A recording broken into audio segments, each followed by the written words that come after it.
Hi, everyone. Welcome to the Done Before Us podcast. This is your host, Jen Friesen. I'm also the training director for Them Before Us. And one of the things we talk about is trying to train people how to think about the issues and cultural things that we hear about from the perspective of the rights of children. And today we have a really fun conversation with a friend I got to meet in London, all the way across the pond. Can we still say that if you live in Sweden? Yes, you Oh, can.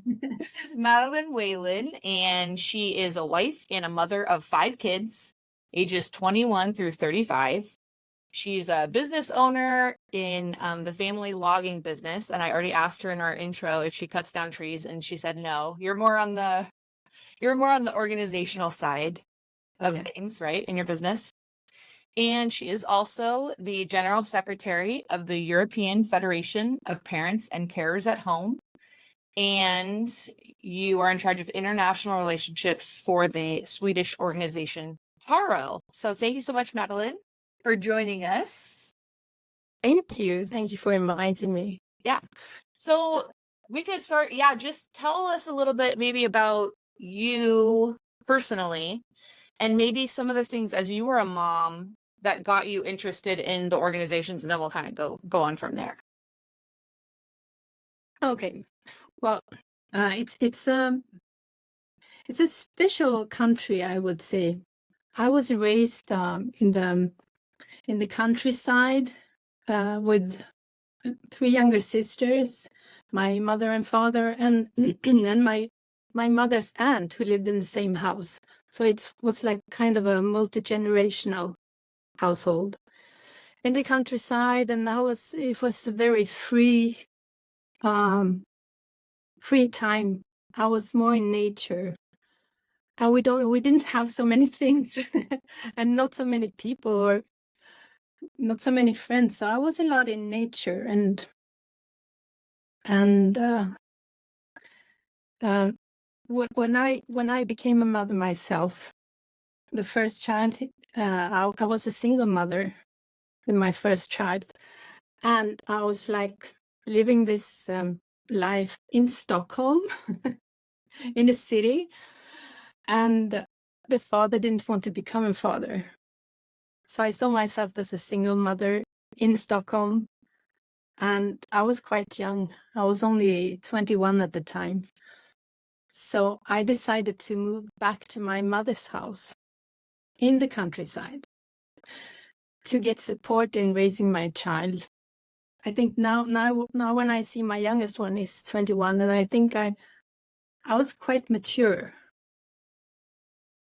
because I wanted to travel. I wanted to do so many things, but when I was 18, I decided never to make an abortion. And that was because I read a lot about it. I did work on it in school. But then I was in the situation that people consider, should I do this? It will change my life to have a child. So I went away all alone, traveling to Portugal, and just to think about the situation in my life and how to move forward. Because it wasn't an easy choice, but I was so prepared. Somehow I was prepared for it to happen. So it was easy to make the choice to become a mother and to move back to my mother's house.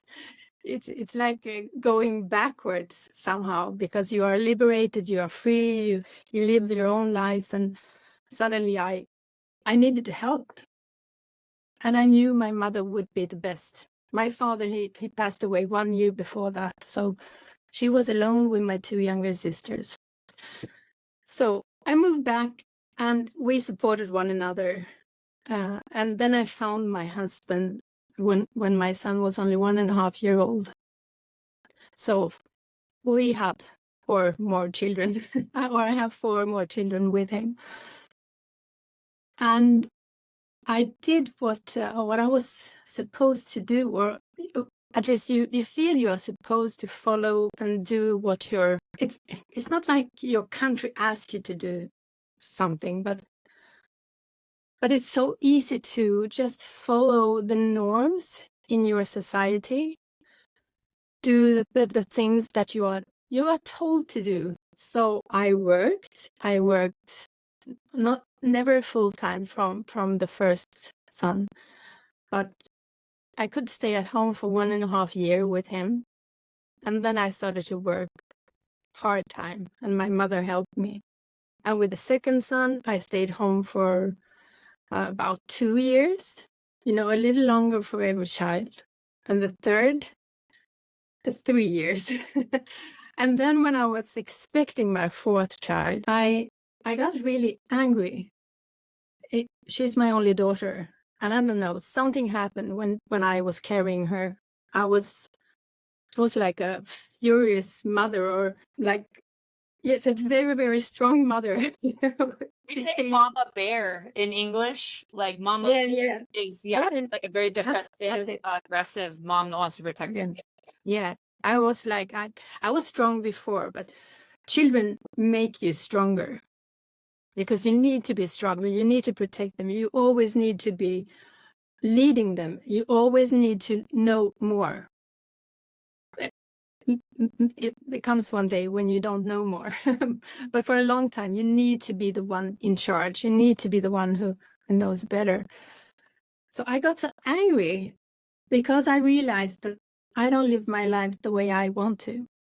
I lead, I follow. I'm not a leader. I'm a follower.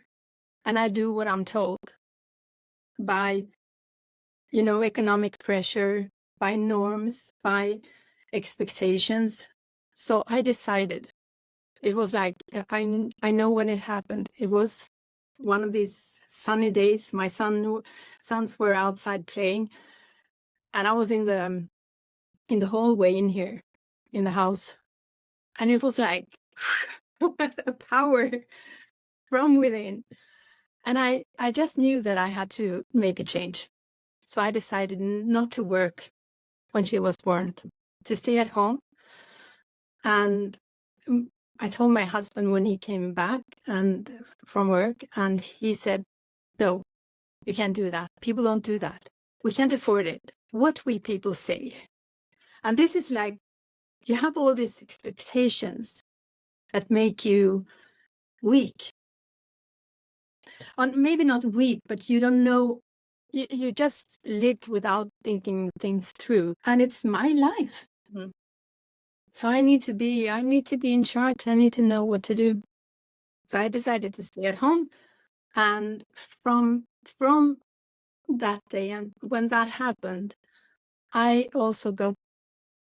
wanted to change things. So we were some women here in the area. I live outside a small village, quite close to the second city, 50 kilometers from Gothenburg on the west coast. So we had a group of women who met with our children, and all of us stayed at home. And we started to write things, small articles. We didn't dare to, but we pushed one another, and we became more and more brave. So and things changed with these women. They did things they wouldn't dare to do before, because it was such a strong support between one another. And then I found Haru during this time, and this was 24 years ago. So I have been doing this for 24 years, working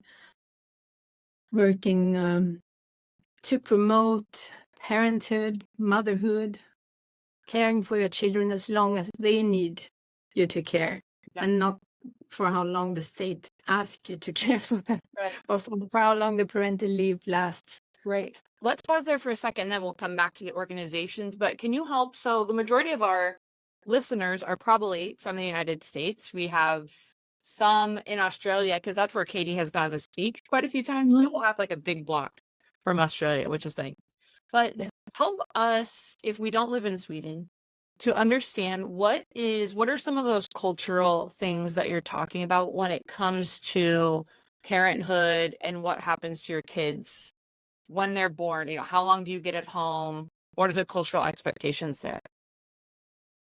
We have the parental leave. It's very It's very good. I don't know the exact days, but you can stay at home for around 1.5 year Paid. um, Paid. paid. Okay. But then you have had to. It's based on your previous salary. So if you didn't plan your child, as I have a sister who she was traveling, and then when she got back, she got pregnant quite soon with her husband. And so she didn't have any salary before that because she was traveling. Yeah. So then you get like, I had that as well. And I got like, it was around $6 a day. It was a long time ago. It was around 30 years ago. So it's not the same, but it wasn't much. So you're supposed to plan your life, then it's good for you. And then also if you're supposed to have children in within 2 years. Of each other. Because then you have the same amount of money as you had from the salary from before the first child. Wow. Okay. So it makes people have children within 2 years instead of waiting maybe 3 or 4 years as we are pushed to do that. It's good for the economy. Yeah. Okay. And it's good to get you back in the workforce again. So I think we are pushed to work exactly after the parental leave is finished. And most people, like 50% of children who are 1 year old are in preschool. So we only have preschool. We don't have daycare. The preschool it's under the education system. So, and that has changed. So daycare has become more professional to make people believe it's better. I think you use different words and you believe that you are not as good. So we stay at home around 1 year, 1.5 years, some a bit longer, but I would say more and more stay at home for a shorter period of time. So, and then we are pushed to share equal as well. Share equal with between the mother and the father. So we get when I had it the parental leave, it was shared equally. We had half of the days each, but then we could transfer in between one another. Wow. Yeah. Yeah. That's really interesting. But that was very good, I think. Yeah, sure. Because and as I didn't have a lot of I didn't have the children with 2 years in between. So I didn't have any. I only had like this $6 a day, or maybe a little more. So then I gave my days to my husband, and he could take like Fridays, or he could take the days on our vacation. So we could manage that way, and you could also save the days for some years. Wow. So wait, does that mean in total between the mom and the dad, you get 1.5 years worth of days off? Yeah. Paid days off. Okay, but you can choose how you split them. There's some flexibility there. And you're not encouraged to put your children in any kind of daycare or anything before that 1.5 years. Okay. No. That's good. I think They're home. Yeah. 1 year. In Sweden, it's like when the child is 1 year. Okay. There are some places you can have the children in preschools before the age of 1, but it's not common. Okay. But at that 1 year range, does it feel like you're really encouraged to put them in? Yeah. So let's say you say, well, I want to stay 2 years, and your next kid I stay 3 years. Yeah. Then how does that shift in how people kind of view you, or what are the messages you hear if that's the choice you want to make? Yeah, you are being questioned. When I decided to do it, it was unusual 24 years ago, but now it's even more unusual, and people are being so questioned. So in Haro, in the Swedish organization, women when we talk to women, and it's like the first time they talk to someone who is staying home taking care of their child, it's so strange. It has become the normal to leave your child to daycare or preschool. Yeah. You are always corrected if you say daycare. You're supposed to say preschool. But if you stay at home, it's difficult. It's very difficult to go against the norm. You feel lonely, and it's also difficult to talk about it because it's people feel it's hard to make different choices about how you care for your children. You don't want to be questioned. How should I say? I wouldn't push anyone to say that you don't do. It's not good for you to leave your child to daycare or to preschool. Yeah. You don't say that. Sure. So it's like it's very sensitive. Mhm. And it's also sensitive when we talk to politicians, especially women, and all these women who have made a career and who are dependent on preschools, and to leave your child to someone else. It's hard. When we were chatting before, and you said that the EU now has made a recommendation about kids being in preschool, or did they say daycare, or did they say preschool as well? They say both. They Yeah, say kind of care. they also say daycare because many countries they don't use the preschool word like we do. It's not in the education system. Right. So the EU, you said though, is recommending that the percentage went up to 45% of children under the age of 3 should be in some kind of like external care, daycare or preschool or something. Which to the American mind, I think we have so much more flexibility when it comes to stay-at-home moms and homeschooling, and there's all these hybrids and mom groups, and right. So you're describing something that I think for most of our people listening sounds very foreign. Like it's very hard to imagine that amount of pressure. But it's very interesting. The EU, how many member states are there? I'm not educating in that way, but it's all of Europe, obviously, right? European Union. Well, England's like, no, but we're out. Yeah. So a number of countries, they're saying this is the best thing to do. Almost half of your kids should be in daycare. Yeah. And the reason for them to ask or us to lead the children is that women should work. It's for building the economy stronger. Or you talked about that in the States too, with the shift in wanting more women in the workforce. But really, when you just break it down by numbers, the government now takes more of your income taxes. So this companies get right you're building more products. All these companies make more money. So when you just look at it, like these are little, humans that can do work for me, they're thinking of it from that financial perspective.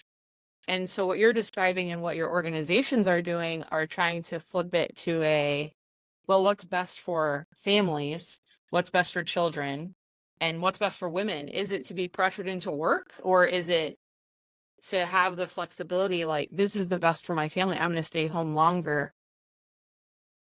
Yeah, and it's not forever. Mhm. That's the thing. It's not like going back to when you were a stay-at-home or a housewife for a whole life, maybe.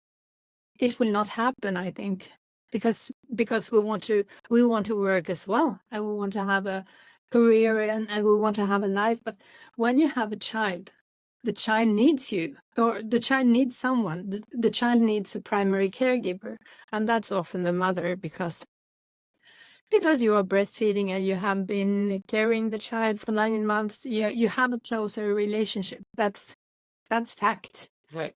It's like we need to explain that. Right. Because people don't understand that mother and father is not the same thing during the first years. Right. They are equally important, but not the same. Right. Yeah. But we need to. Popular to say. Yeah. And it's crazy because it's not about the needs of the adults. It's about the needs of the children. And can you give a child 3 years of your time as a mother? If you can't, well, then we should have the best opportunities to support you. But I think if you can give the child the 3 years of your life, so many things would happen in a good direction. It's hard. It's really hard work to be present or to be caring for someone 24 hours a day. It's not easy at all. But it makes it makes you stronger when you are through it. Right. Well, now you have 5 kids. So, I mean, you're caring for someone that's that newborn, and you might have another 2-year-old, and you might have a 4-year-old, or, Yeah. and so it's very difficult. And that's what's interesting too, is I've heard some people talk about this, trying to elevate motherhood in a kind of our public consciousness about, so women having a career and working outside the home, great, if someone wants to do that. But let's not pretend that so I work for a nonprofit. Working for a nonprofit, or being a financial insurance adjuster, or you fix cars, or whatever kind of job you do. If you're a mom, though, you're the only person that kid really, really wants, especially we're talking about that 1 to 3. Like, someone else can go audit the auto insurance situation for 3 years if you want to. So to try and say your job is important, that's great that you want to do that, but this is a job really only you can do, to the extent that the child wants you. The child ain't married. They're looking for you when they wake up from the nap, So it's so you can't be replaced. Yeah. That's it. Yeah. It's easy. And if you see that, if you understand that, and also accept that, because it's often it can be hard. Yeah. But it's so worth it. We're talking about the women who are able to invest in their children. These are human lives, right? That go on to. I'm sure you have examples just in Swedish history and your politicians and things, but we have stories of, there's a man named Ben Carson who was raised very impoverished, single mom. She didn't even know how to read, he says. But she kind of looked around and saw that the kids watching TV were not doing as well, were not as smart as kids that were really focused on their studies and their books. And so Ben Carson says that his mom just made them go to the library, taking out a book, you're writing a book report. And she didn't know how to read, but she'd kind of mark up the pages and say, like, rewrite it. Things like that. So he became a neurosurgeon, one of the most successful doctors, very significant kind of doctor, in the United States. And he really credits his mom for pushing him and being present and just doing this really hard work of investment that no one else could do for him, And so, yeah, it's very incredible. So tell us about, let's see, so Haro. So it says, I'm looking at the English translation on my Google Chrome. So wait, can you say how to pronounce it in Swedish? Haro, hemmaföräldrars riksorganisation. And then the subtitle in English says, At Home with Children. Is that what you just said? Yes, the at-home parents. Okay. National organization for stay-at-home parents. Okay, and so what does it, so it's, I see things like you all provide parenting courses, so you're helping support people and maybe some practical things, but it sounds like part of it is maybe some groups or people realizing, oh, I'm not the only person who wants to do this. Yeah, I think the most important thing is to support one another, because it's you really feel lonely, and now we have around between 600 and 700 members. It's not very much, but to get engaged in an organization, it's quite a lot, especially in Sweden now. So it's a big step to take. So it's a lot of support to members, and not on an individual basis, because we have a small board and we all work on a voluntary basis, and most of us have many children, and many of us have businesses of our own, because as you don't get any economic support when you choose to stay at home, so you become creative.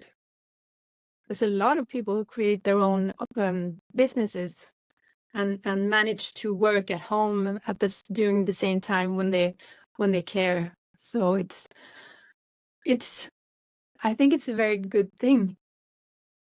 And we try to make changes in politics, have meeting with politicians, and we have conferences, and also we work internationally. Horo is a member of FEFAF, the European Federation. I am working in as well. So they work together a lot. We work together a lot, and especially when I'm in there. Because you're part of both. Yes. And so let's see, you mentioned when we were chatting that Sweden has a politician week, which again, to American ears is the craziest thing I've ever heard of. Our politicians are not super accessible. And I mean, there's a lot of them, right? Because we have our city, state, country, there's a lot. But it would be very hard to get access to like our national politicians. But you said there's a week where they're all in one place, lots of seminars, and just anybody can go and chat to them. And you said you were chatting and representing some of these things. I'd love to know two things. First, what are the primary things you're talking to them about, or maybe asking for, saying, please consider this, please consider changing this? What's that? And then what are the reactions that you get from the people you chat to? Well, first of all, we try to bring up the issues around stay-at-home parents, because it's not easy. You cannot stay at home if you don't have the economy, or you have to. We live in a welfare state, and we pay a lot of taxes. But if you choose differently, if you choose to care for your own children, you are outside of this welfare system. Not totally, because you can, of course, go to the doctor. We have a lot of good support systems in our country. But what we want to bring up is the needs of the youngest children, the children who don't have a voice, because they are not being heard, not in any organizations in Sweden, not by political parties, and all of them are in preschools. Almost all of them. It's a very high level.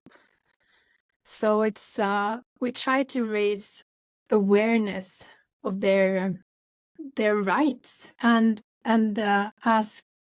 ask them who will listen to them, and who will bring forward their voices, because if they are institutionalized, the childhood in Sweden is institutionalized. Children who are 2 years old, they spend more time in preschools than with their parents during the weeks. Wow. The weekends, of course, they are at home, but they spend more time away from their parents when they are 2 years old. And at that time, they can hardly speak.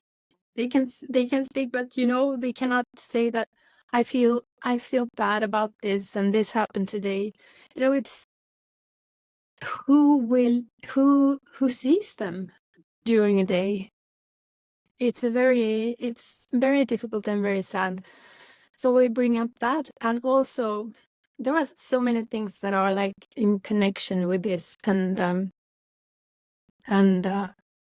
gender equality is like more important than the needs of children. That's what I feel, and what we in Haro we think it's like that.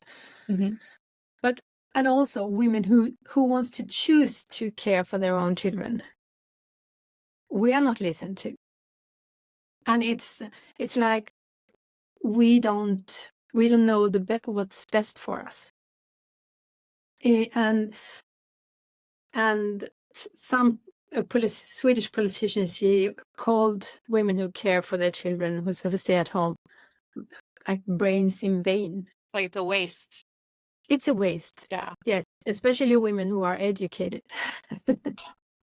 The others are too stupid anyway. So yeah, right. But it's you feel like you are a betrayer of gender equality and to your sisters. But I think if we should reach gender equality, we should have the possibilities to live our lives the way we want to, and to make the choices we want to. For sure. So the connection to know that your children need you, and you are needed in the workforce, and you are pushed to work there, or to go out and leave your children, and everyone says it's good for the children, and it's like a preschool is told to be good for children, that they need it. So instead of saying that the children need their parents, they say children need preschools. Wow. Yeah. And what will happen with your child if you don't put your child in preschool? Right. So it's so difficult. And to go to this politician week, I have been doing it since I started in Harvard. No, since 2005, every year, to speak to politicians. But they change. Right. They always change. I think it's 12 ministers of gender equality. Whoa. So you need, during this time, and you need to have a relationship, you need to present yourself, you need to talk about the issues again and again and again. And they don't understand, because often you have 2 minutes and they don't want to talk to you again because they think you're weird. Yeah. And old-fashioned and crazy. And people tell them, don't talk to Horo because they are crazy women. They want to stay at home forever. Oh, it's so interesting. So it's like never ending.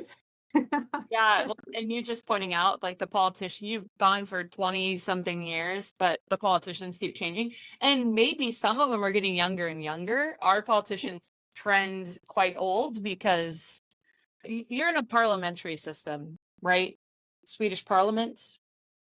Yeah. Okay, so there's multiple parties and there's a lot more turnover maybe and switching of who has power where. The United States, not so much. It's really just the two, and like our biggest, most powerful politicians right now are in their like 70s and 80s, like have been there 50 years. Yeah. MPs are a little different. It seems like they're a lot more. Yeah, we follow the American politics closely. Sweden is like, Yeah. let's stay. Yeah. Well, you guys are in NATO now, so our fortunes are aligned. I know. Without asking us. Yeah, how does that usually work? I know we're getting a little off topic, but yeah, I usually brought to a vote with a country's people, like, hey, do you guys want to go to war if other countries go to war? Yeah, I've been doing that before. When it's a big issue, they should have a vote. I think we should have a say, but it's like, no, you choose us and we will decide for you. Yeah, right. But it was before we knew that it was going to happen. So yeah, right. So most of the people, I think, would vote for, but we don't know. Yeah. I mean, that's But we are scared. Yes. People are scared. Yeah. Because first you make them scared, and then you say we have to do this. Yeah, right. Well, and not to get too into geopolitics, but like how close is Sweden to Russia? I'm pulling up a map. No, it's very close.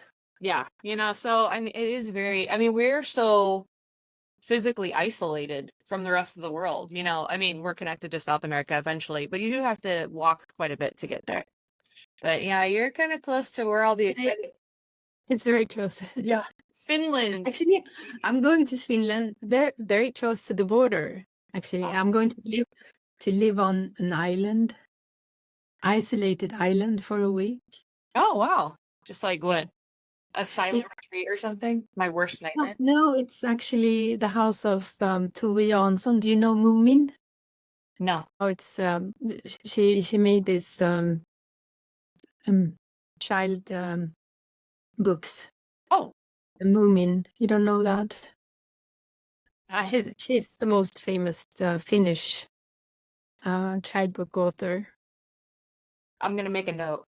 Sorry. So she had this house on a very, very small island, and you can apply to go there. And so I did. So me and my sister will be there for 1 week without any water, there is nothing. Whoa. And if we even can make a phone call, I'm not sure. Under pigeons only. And close to Russia. Yeah. It's so exciting. Yeah, so Oh, I was just thinking about, so when we met in London at the Alliance for Responsible Citizenship. So we've talked about that on the show. Katie's mentioned it. That's Jordan Peterson's project that he started, just bringing a lot of people together that basically have a vision for how are we going to have positive, life-giving, life-bringing solutions to problems, instead of some people maybe on the other side of the spectrum are kind of like, less humans, we don't need humans, just go work, be happy, live, make money, die, and kind of don't have that view of the future of like, no, taking care of kids is how you care for the future and things like that. But one of your connections to the ARC was Erica Komazar, is that right? So she is I think like psychoanalyst, and she's an author, and she's done in on daycare. I mean, I think she's kind of like, absolutely no reason, 0 to 3, should your kid be far away from you. And she's like, if absolutely necessary, they need a trusted caregiver, ideally in your home, someone that comes to you. So how did you get connected to her? And what do you think about things that she's talking about? well, actually, we met in London the first time. Oh, Eric and I. Yeah, because she was going to speak for Mothers at Home Matter. yeah. It's an organization who is also a member of FIFAF. Mhm. The president of that organization, she's also the president of FIFAF. So we work closely. Okay. And Fennel, you met her. Yes. Yeah. So they had invited Erica to come and speak on their General Assembly. And I saw that, and I said to her, I have to go. I have to listen to her because this seems to be very interesting. Okay. So we went there, and we also had a meeting with her. And then we invited her to Sweden. So she came to our General Assembly, and she gave a speech on a conference that we had. And also we invited her to speak at the Swedish Parliament. Mm-hmm. Wow. And this Yeah. was all before you met her at the ARC? You just knew of her? Yeah, it was many years ago. So Yeah. we have worked closely together with her, I would say, for many years. We support her. She supports us, and she's really very helpful. I'm trying to make her come talk. She will come to our conference in this autumn. Oh, good. Okay, great. What is the conference? It's going to be a conference about the needs of the youngest children, and the situation for children in the Nordic countries, especially. They have this institutionalized childhood, and we want to ask how should they be cared for in the best way for the brain development, for their emotional, their health and well-being, because children and young people or human beings in our countries, they are not so, they are stressed. The young children they have diagnosis, and the well-being is not the best. So we want to raise these issues. So we have a Danish professor who will speak. We have Erica. We have a woman from the UN who works with families, and also hopefully James Heckman, the Nobel Prize winner. Yeah, that's great. Yeah. Faro put that on, or you guys are just part of the conference? Well, no, it will be FIFAF, but Paro and the Mothers at Home Matter and a Danish organization, and also I think a Finnish organization, we will work to make this come true. Okay, cool. It's my idea. What was that? It's my idea. Oh yeah. And actually, I met this the Professor James Hickman. I met him last autumn. Yeah. So we had a chat about the situation in Sweden. You're coming to speak. I hope so. Yeah. We'll see. Great. I'm still working on it. Yeah. This is kind of my final question, but then I'll ask if you have any other final thoughts. But you've also gotten to speak and present with the UN quite a few times, right? They do a conference once a year? What's your experience been like at the UN? Oh, I have been there many years for the Commission on the Status of Women. I don't know when it started. I think I was there 2006 the first time, and then every year, I'm dedicated to this. Yeah. And then I have been to some other meetings as well. But this one was about, it's the International Year of the Family, the UN International Year of the Family. So it's the 30th anniversary. So we have, both HARA and FIFAF have been preparing for the day by making I lost the word. It's not a statement, but it's Proposal? no, I can't find the word. Anyway, we have been writing this it's kind of a statement. And I was asked to come and present on an expert group meeting, and also during the day of the celebration. The International Day of the Families on the 15th of May. Yeah. So I was, on the first day, I got to talk about the needs of children, the small children, and also the unpaid caregiving work. That is like the main focus for FIFAF, the unpaid caregiving work that mainly women do, and that it's not valued and recognized. And then on the other day, I spoke about what families can do for climate change. Okay. Not my issue, climate change, but at the same time, it is, because if you are a carer, you are a carer. So I care about the environment, not only for human beings, but the environment we live in. Mhm. So it was difficult because I had to read a lot, but it was also very, it felt very important, and I think it was good. That's great.